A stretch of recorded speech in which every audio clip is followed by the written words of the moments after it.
Good. Yes, it's my very great delight as our first SLE workshop for 2023 to introduce or reintroduce Christine Samante, our SLE workshop coordinator this year.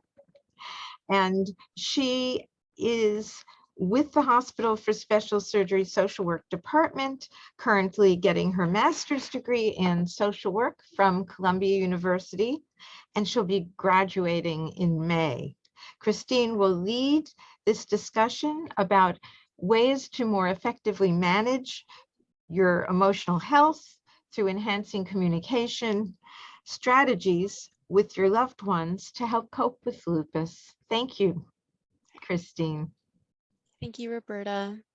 Yeah, so I'll be touching on ways to help manage your emotional health and well-being while living with lupus, and specifically focusing on communicating with your loved ones. Next slide, please.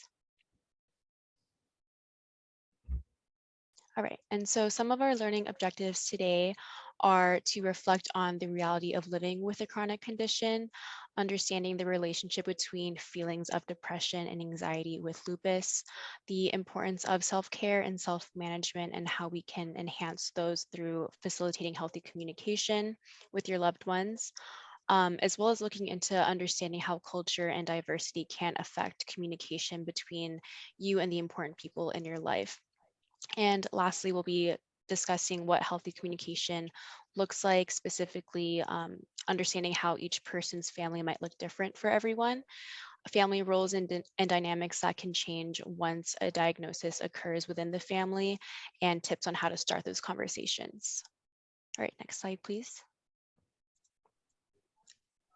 Okay, and so beginning with the reality of living with a chronic condition definitely comes with stress, and the stress of living with pain or symptoms can definitely impact the personal relationships in your life.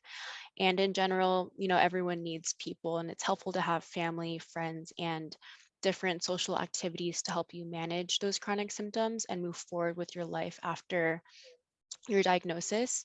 Um, Friends and family can also step in and give encouraging words and assistance in whatever way they see fit, but it can be challenging to have and maintain these relationships when there are a lot of different emotions and feelings coming out of having a new chronic condition. So some of your responses and the impact they can leave you might be, trying to tell others what you're experiencing. That in itself can be frustrating when you feel like no matter how supportive your friends and family are, they'll never really be able to understand a chronic condition unless they experience it for themselves. You might also find yourself wanting to close off to those closest to you, or you might decide that it could be easier to withdraw and say a little bit less than to repeatedly explain your symptoms and your feelings, which can show up in reduced desire, time, and energy for social interactions. And the actions you present can also tell others a lot about where you're at. So, for example, withdrawing from social events or family activities can tell people that you're no longer really interested in seeing them as much, potentially. And also, withholding your emotions from your partner can also send messages that you're not really wanting their affection as much as before. And in turn, these can also affect overall self-esteem when you're, one, not feeling good in general, but two, not receiving the emotional support that you may want and need for yourself.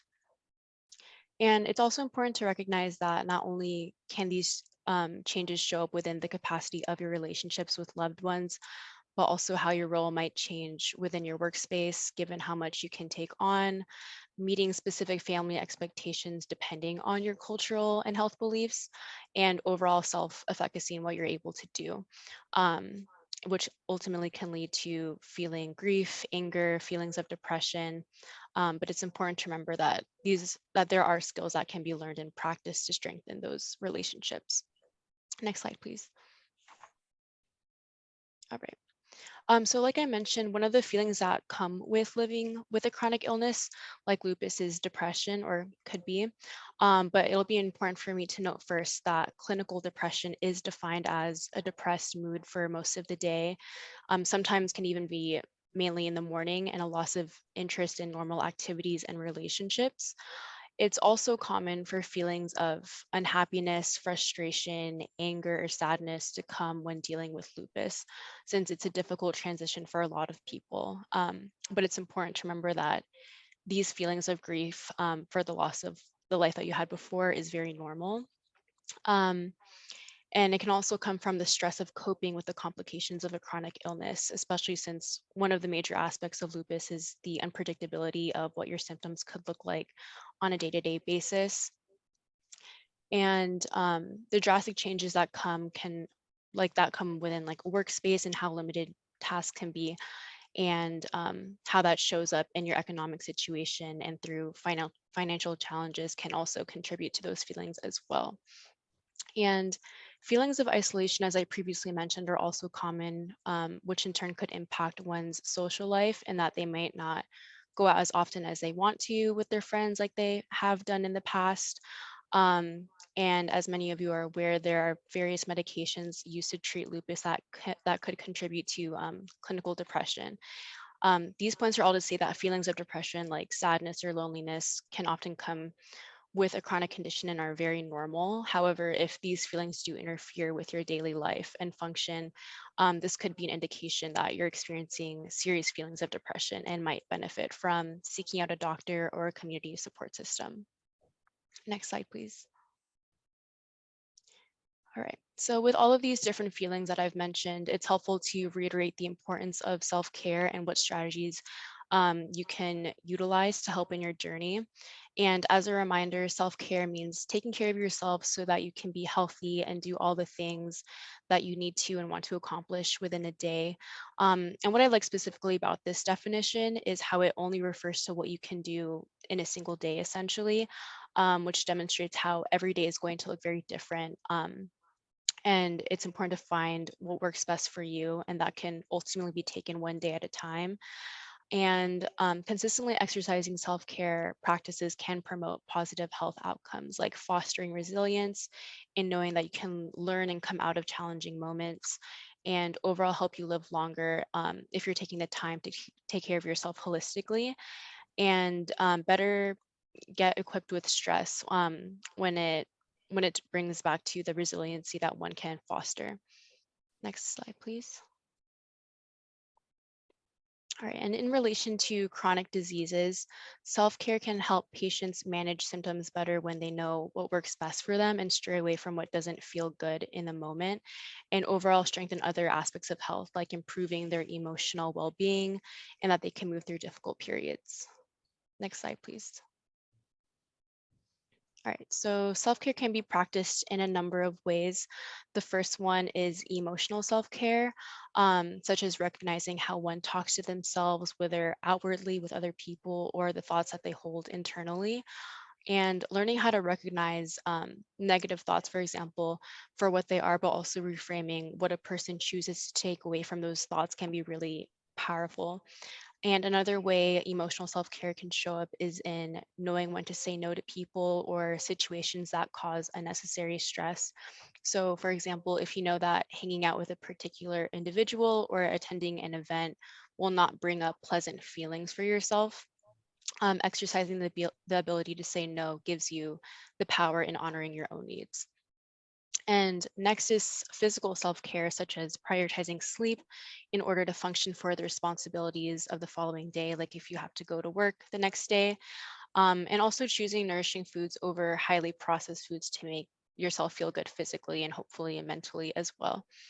And lastly, spiritual self-care is equally important to those that practice it. So this can be done through regular practices of meditation or prayer if these fall along the same lines as your beliefs, or something as simple as incorporating random or regular acts of kindness into your day. And this can show up through your self-talk and just in general spending time or like time with people that you know make you feel good. Next slide, please. All right. I want to take a pause here and have you all reflect on what self-care habits work for you. You can also consider what self-care habits you've maybe tried in the past that you don't want to continue on into the new year if you know that they don't work for you. And it's also important to know that these habits are going to look very different for everyone, which I think is one of the best parts of creating a routine or forming habits that are unique for yourself. Next slide, please. Thank you. Um, and it's also okay if you haven't found what doesn't work for you yet, but some places to start can begin with reflecting on your self-talk, as I mentioned earlier. It's important to recognize the thoughts that might bring feelings of concern to you, and many of these could potentially be portrayed as angry or negative thoughts, though it's essential to also understand that anger can be a very natural reaction, and rightfully so, when having to learn to live with lupus.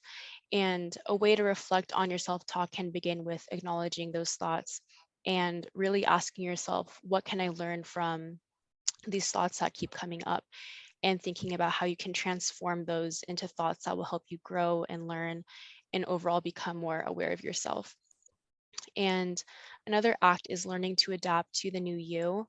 I've learned through many patients that I can often feel like you're having to learn to accept a new version of yourself with lupus. And in this transition, it's important to pace yourself and give yourself grace. And that's not going to happen as soon as one would like to or expect to. And what can help in this is reaching out for support to those that you know will give you the space to talk through your emotions and be there to validate you.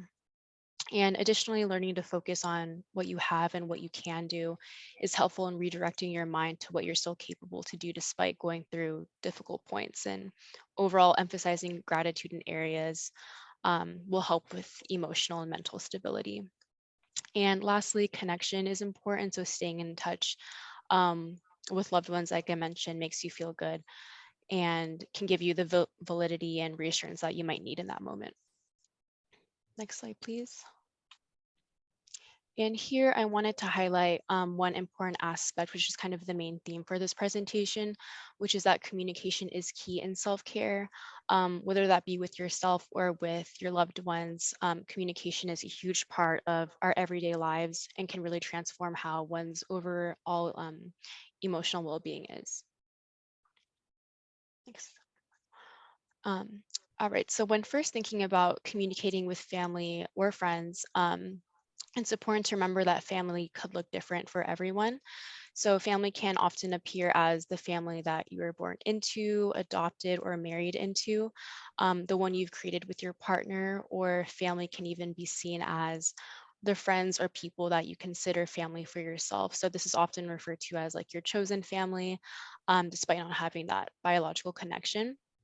And I wanted to take the time here to also have you all reflect on what the primary family is that you identify with, and also consider what that, whomever you consider family, there might be differences in health and cultural beliefs that factor how communication is between you all. And these factors could be like what is deemed as respectful between family members, the different expectations that are unique to women within families, and religious practices that your culture may approach regarding health beliefs. Next slide, please. All right. And so within changing dynamics, and especially when you're first diagnosed with lupus, the expectations and the role that you play within your relationships or within your family can definitely change. This can be a difficult transition since everyone involved is processing the news in their own way, right? It's important to aim to be more open with family members about your abilities and how that can change daily. You might tell them in the beginning that you're still capable of doing one thing, like one chore within the house, and one day you might discover that that could change and you're maybe not able to do it in the same way that you used to in the past. And so communicating that is important for them to know that this is often due to the unpredictability of your symptoms.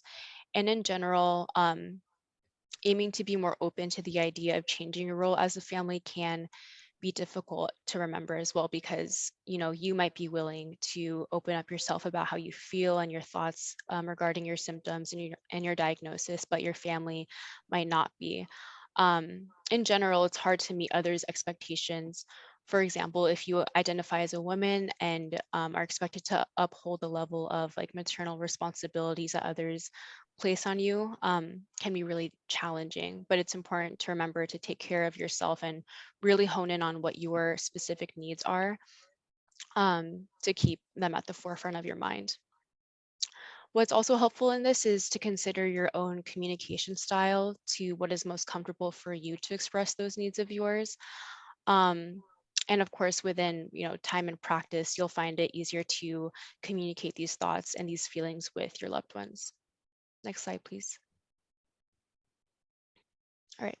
So here we'll first take a look at the different responses that members can have when learning how to respond to your lupus and other potential chronic conditions that you might be experiencing.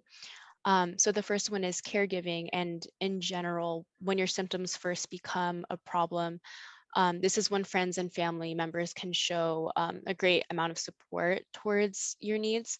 Um, this can be seen in focusing more on your symptoms and what that looks like on a day-to-day basis rather than um, the overall healthy parts of your life, meaning that they'll tend to what you need in that moment and how they can help you aid in coping with your symptoms rather than glazing over them and stating things like you can still do this, right? Kind of looking past like what your day looks like.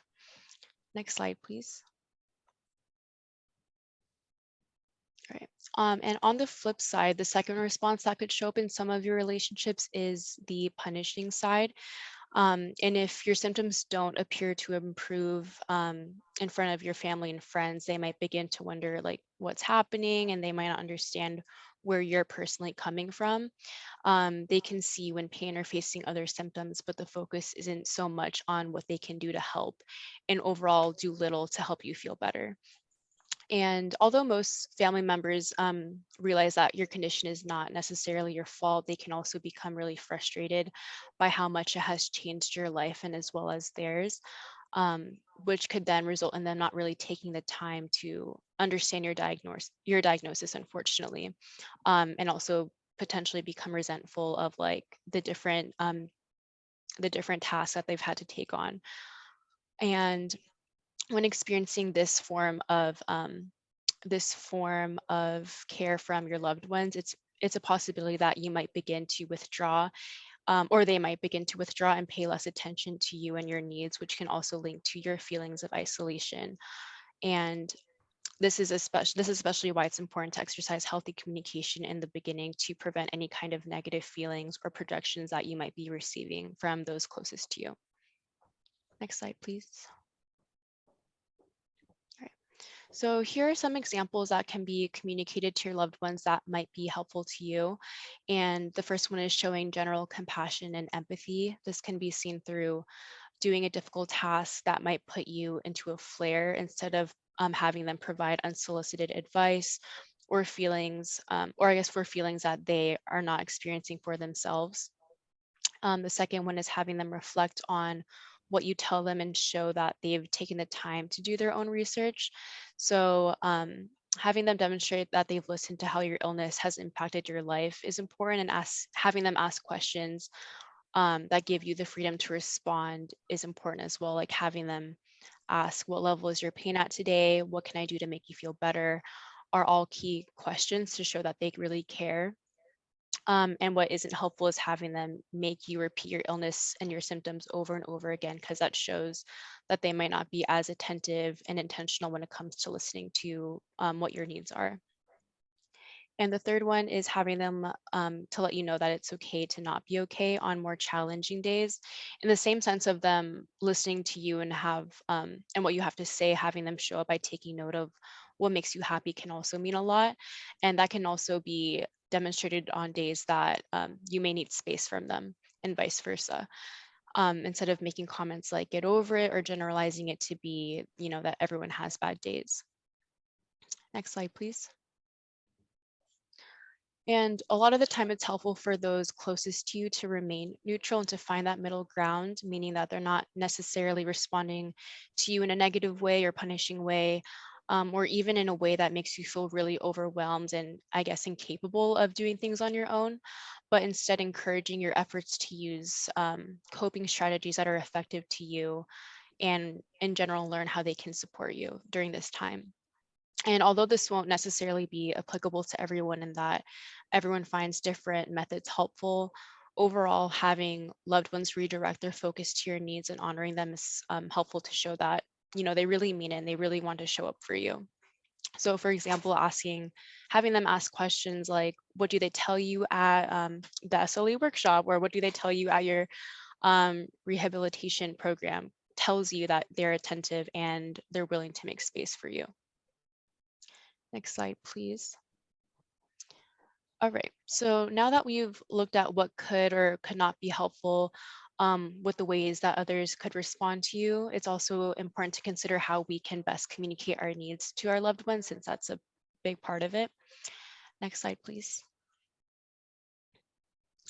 And some of you may have already heard of these 3 different communication styles, but we'll be covering what it means to be passive, assertive, and aggressive in our communication. Next slide, please. So for passive communication, this is where the communicator prioritizes the needs, wants, and feelings of others, even at their own expense. And this often doesn't allow room to express their own needs and can often appear in these people not standing up for themselves. Um, this can also lead to them being taken advantage of, even by those closest to them, because they're unaware of the passive communicator's needs and wants. So these people can often appear as soft-spoken or quiet, holding poor eye contact when they're in conversations. And these could also hold elements of self-blame, in that they're trying to avoid conflict with others and can result in a better safe than sorry mentality, but that ultimately leads to neglecting your own desires and your own needs. Next slide, please. And on the other side, aggressive communication is where the communicator expresses that only their needs, wants, and feelings matter. And the other person that they're in communication with could be seen as being bullied while having their needs ignored. And this could show up in the communicator being easily frustrated, speaking in a louder, overbearing way, being unwilling to compromise, and using elements of like criticism, humiliation, or domination in their language, and overall disrespect and frequently interrupting the person that they're talking with. Next slide, please. All right, and last, there's assertive communication, and this emphasizes the importance of both people's needs in the case that, or I guess in this specific situation, the communicator stands up for their own needs and also takes the time to listen to and respect the needs of the people that they're in communication with. And a huge marker, a huge marker in this form of communication is their confidence and willing to compromise with other people. And this is shown through them not interrupting the other person, clearly stating their own needs and wants. Um, and also through physical aspects such as having a confident tone and body language, like having good eye contact. And this one is really helpful in trying to find that middle ground when trying to communicate with another person, to show that you're also willing to provide space for them to share their thoughts. Next slide, please. And some of you may have also heard about these as well, but what's helpful to consider when trying to aim for that more assertive communication style are I statements. And often when these are not used, this can be seen as the communicator having more of an accusatory tone and using words that will ultimately stop a conversation from becoming a productive one. And using statements that begin with an I really encourages us to take responsibility for our own thoughts and feelings while not making assumptions about how others think and feel. People tend to experience using this method as less hostile and allows for the furthering of conversation, and in the hope that they'll come to a middle ground or a resolution of some kind.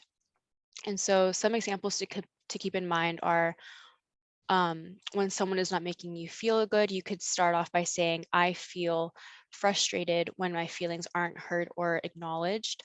And another way that I find I statements to be helpful in understanding is imagining what would be helpful for you to hear from the other person. So that could be like, I would love to know how you're feeling about this, or just imagining how that conversation would go with a particular person in mind. Next slide, please.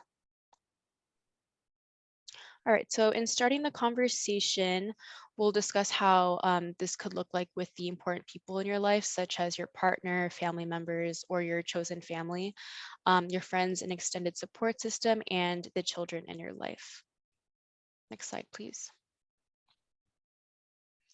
So in general, it's important to keep the lines of communication open between you and honestly everyone that you communicate with, meaning to be open to what your partner or family member has to say, and as well as being open to expressing how you truly feel about their statements or comments through talking openly and honestly regarding what is mentioned. And it's also essential for your partner or family member to know how to ask for what they need, what you need as well, and when is best to give you encouragement and space. And overall, something good to keep in mind is that you can communicate with your or the way that you communicate with your partner or family members can very much impact the way that you communicate together as a whole, because this ultimately sets the foundation of what is expected through openness and respect for one another. And you're basically telling everyone what is okay to say and what's the best way to approach it and what's not appropriate. Next slide, please. And many of the same points that I mentioned are very much applicable to your friends and your extended support system, which is essentially people that you could work with, your doctors or your providers. And specifically in the context for friends, it's helpful to understand their communication styles and personalities and consider how to work around those specific dynamics. So, for example, communicating substitutions is key when creating future plans.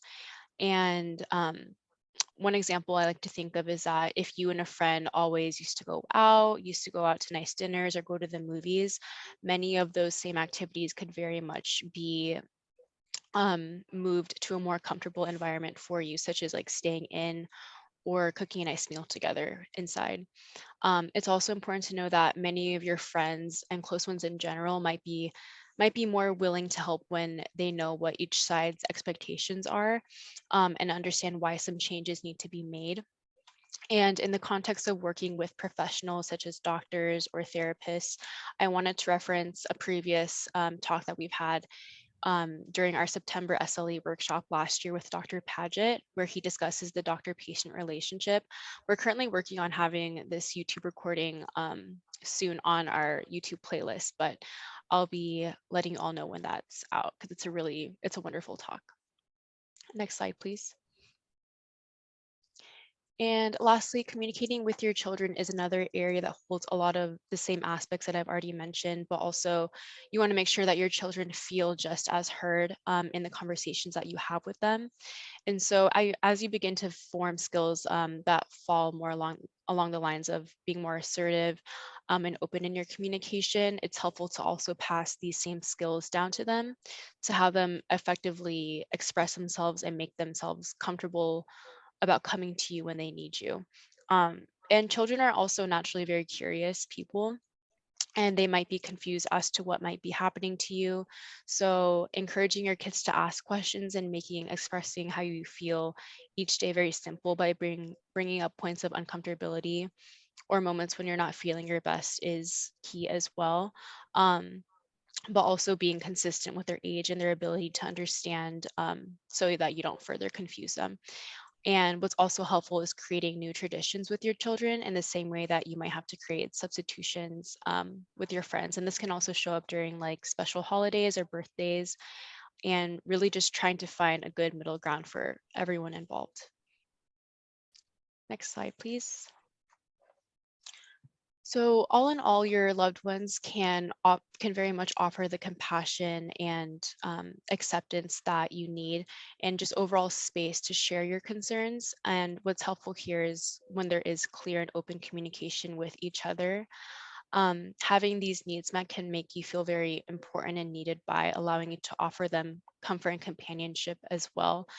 Um, as you all navigate this time together. And as mentioned earlier, the presence of having better communication with those that are important to you can very much aid in health benefits, such as coping better with your chronic pain or symptoms that you experience with lupus. Physiologically, it can help develop a stronger immune system and in turn help you recover faster, have lower blood pressure and cholesterol. You can also find yourself feeling more independent and confident in the way that you enter conversations. You might feel a little bit less anxious when moving into, harder conversations that have to do more about what they can do better to support you. And you also have the likelihood of becoming less depressed and overall um, improving your emotional health and that you can get through challenging times. Next slide, please. I also wanted to provide space to remember that relationships in general can be very challenging to maintain and to manicure over time. So avoiding the relationships that you might know are not helpful in your life moving forward is important in providing more room for those who will, actively care about you and your needs, and just really focusing on managing necessary interactions with those that are important to you. And practicing healthy communication habits is very much a task in itself, but trying to avoid a sense of duty to become perfect, um, as it depends on, the different family cultures and dynamics that you have is important. And it's also key to note that not everyone may find this super easy depending on the difference in family roles and cultural dynamics, but just paying attention to what you need and what feels good and capable in that moment is key. Next slide, please. And here's some more examples of how you can begin the practice of bettering your communication with loved ones and having them know how they can help you, such as statements like, learn more about my condition, be patient with me, join me in activities, um, are all great statements to kind of like begin a conversation. And friends might also respond in different ways to your requests, but aim to, be open to compromise as well. Next slide, please. All right. And this is also kind of referencing our workshop last month with Mavis on forming and building healthy habits. But this is definitely just not a skill that people are born with in terms of effective communication, and is all something that can be learned with repetition and time, and practicing it with, people who do make you feel comfortable are all elements to make this skill more achievable. Next slide, please. All right, and I will be ending here soon, but I wanted to provide you all with some helpful resources that might be of interest to all of you, and just kind of expanding more on this topic of communication, specifically in like how to navigate negative self-talk that you might find within yourself. So the first one is an article on cognitive distortions, unhelpful thinking habits. And this provides examples of negative self-talk that might potentially feed into feelings of depression. It also goes more in depth with CBT approaches that might be helpful. And the second one is a book recommended by Roberta, actually, which is titled Feeling Good, The New Mood Therapy by David Burns. And this includes a lot of tools to increase your awareness of negative self-talk and how to combat unhealthy communication habits. Next slide, please. The third one is another article on effective communication. This goes through the different barriers that individuals might face when trying to listen to another person, as well as barriers in how you might perceive others and ways to work around them. And I also wanted to mention some apps you could download on your phone for free that some of you might be familiar with actually, but things like Headspace and Calm are meditation apps that are guided typically, which can be really great if you're just getting into meditation or implementing that in your everyday life. And I also wanted to make a disclosure that these resources are offered just for general reference only. Otherwise, you can discuss these with your healthcare provider. Next slide, please. All right, so all in all, the key takeaway here is just remembering that enhancing the important and relationships in your life through communication can overall support your emotional well-being with lupus. And of course, there are different dynamics to keep in mind depending on your role in the family or friend group. But hopefully, these are all people that are just as willing to compromise on their end as well and be open to what you have to say. So, really practicing those I statements and coming from a place of non judgment is really it's very much encouraged when trying to better those habits. And I think it's also important to remember that you can't please everyone and everyone is going to have their own reactions to your needs. The hope is that they will become respectful over time, but you really are the only person who can choose to stand up for themselves and um, really just advocate for your needs when they're not getting met. And that is all. And going into my references as well, I plan on sending all of these over to you all because a lot of these readings that I used for this presentation are very helpful and just expanding on the topic of better strategies to use and different ways to cope. So thank you all for listening.